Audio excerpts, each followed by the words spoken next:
Hey everyone, Aaron McNanny here. Want to go over the Scranton City Council meeting that took place on Tuesday. I sat in on it, so it was 2 days ago. I wanted to do this recently, and I want to just share what took place at the City Council meeting. Not because there was anything significant necessarily, although there kind of was, but because in my perception, my experience, a lot of people don't keep up with Scranton City Council or what's happening in Scranton. They just kind of hear it through the grapevine. Maybe they see a tweet or they hear something on the news. And so I thought it would be interesting if I sat in on the whole City Council meeting, took a bunch of notes, and relay the information real quick in like less than 2 minutes. So I'm 45 seconds in, so let's get started. So first of all, the big deal this week was the initial reveal of the mayor's budget for 2021. Essentially what happens is they present the budget, the initial budget, to City Council, and City Council starts to discuss it and decide if they're going to approve on it, so on and so forth. So Council Member Gahan, who I think he's maybe in charge of the council, I'm sure I'll find out in another couple of weeks, I think he's the chairman perhaps, he had the most amount of criticism and feedback for this budget. This would be potentially Mayor Cognetti's first budget that she's proposed. She's got some new leadership in place, and so we could expect some changes. One of the first things that he mentions is interns. So there's a new intern program that they're suggesting get started, that they want to start, and that internship program is estimated to cost $120,000. Councilman Gahan suggests that maybe at this time that could be a little bit expensive. I think that's for maybe 5 interns, but he wanted to see what that looks like broken down. Related to that, the mayor has revealed 12 new positions inside City Hall that she would like to establish, equaling around $500,000, a little bit over $500,000. And naturally, City Council, they're kind of surprised by that. 12 new positions, and on top of it, budget didn't include what those 12 new positions were.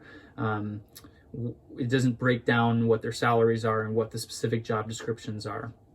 Actually, I take that back. It's the job descriptions that are not included. Maybe the positions were included.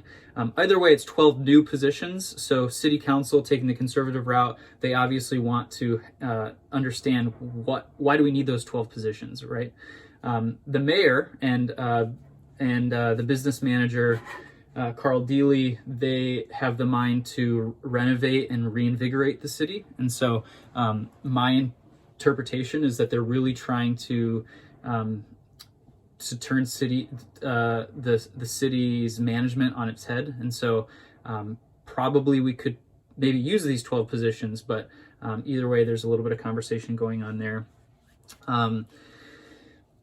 One of the things that Mayor Gahan recognized in this budget proposal is that there's a lot of options, meaning when you set a budget, usually you say, this is how much we're going to spend on XYZ, this is how much revenue we expect to earn on ABC. Well, in this budget proposal, there were several options, like, well, we could do this and refinance this amount of debt, so on and so forth. And that struck Councilmember Gahan as being a little bit wishy-washy. In his own words, like, let's make a decision on what we want to do and present that. So he wanted to see a little bit more clarity there. He said, let's be sure that this is the right way we want to go. Let's see, I'm at 4 minutes, so I want to speed this up. Perhaps the biggest thing that hit the budget this year is the decision to not address the Mercantile tax in 2020, but instead to push that on to 2022. This is something that has a lot of visibility in the city of Scranton. Since I've been living in this area for about 15 years, the Mercantile or business privilege tax has been pretty widely disparaged by citizens, widely recognized as being as disincentivizing business infusions into the city. I could go into how that tax works, but long story short is it's not very friendly to businesses that want to operate inside of the city limits. And so there's been a movement to transition that tax revenue, because the city needs the revenue, they want to transition that revenue from the business privilege tax to a payroll tax. So instead of the businesses having to pay off of a certain number of sales, they're paying off of payroll. This can affect businesses differently. High payroll businesses are going to be a lot more affected than low payroll businesses. But it's something that in a public vote, the referendum has widely been recognized as being anti-mercantile tax.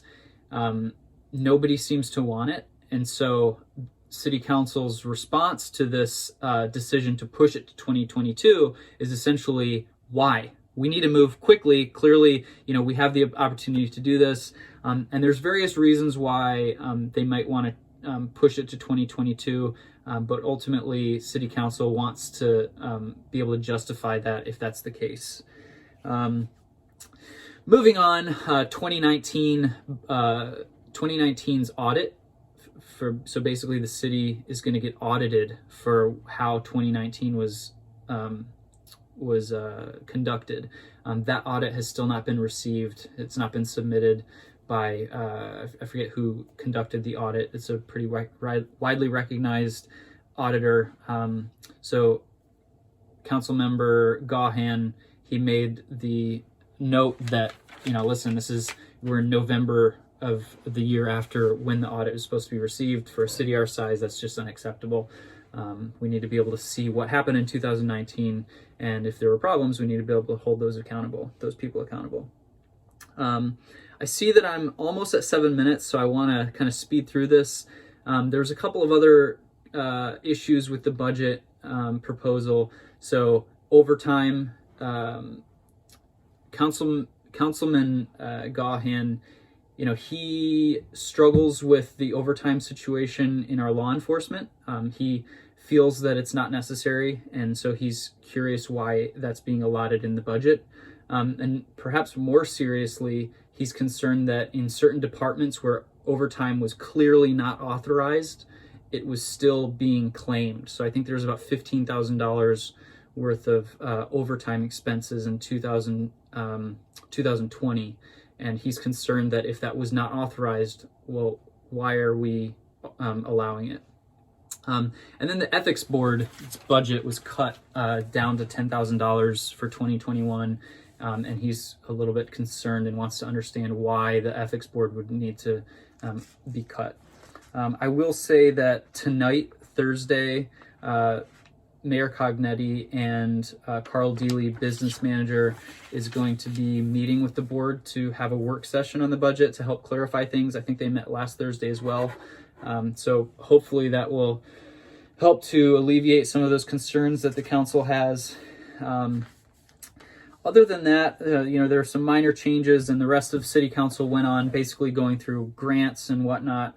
One of the grants that I thought was interesting was the Black Scranton Project. They are apparently opening up a location on North Main called the Black Scranton Project Center for Art and Culture, which is really cool. The founder of that organization has been doing a lot of stuff in a very short amount of time, which I think is really cool, especially considering the environment that we're in.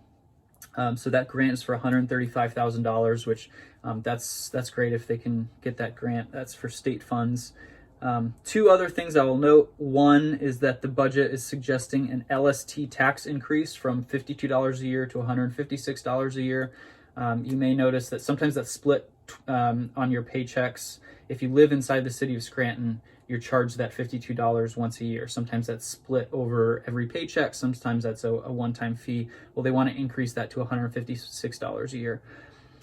My perception, though that is a 3x increase, $156 a year for this tax isn't extraordinary. Nonetheless, it is a 3x increase, and so it's something to be aware of. And then there's that $300 refuse fee that has everybody up in arms. Homeowners across the city are just upset that instead of spending $150 a year, they have to spend $300 a year on their garbage. I personally don't have a lot of opinion on that right now. I think $300 a year to have as much garbage as you want taken from your curb every week, that to me seems like a pretty good deal. But maybe that's something to look into. Anyways, I hope this was helpful. We're at 10 minutes. If you've listened to this this far into the conversation, just know that you've in 10 minutes covered what took 2 hours or 2.5 hours in the city council meeting. Maybe I'll do this again next week. Okay, goodbye.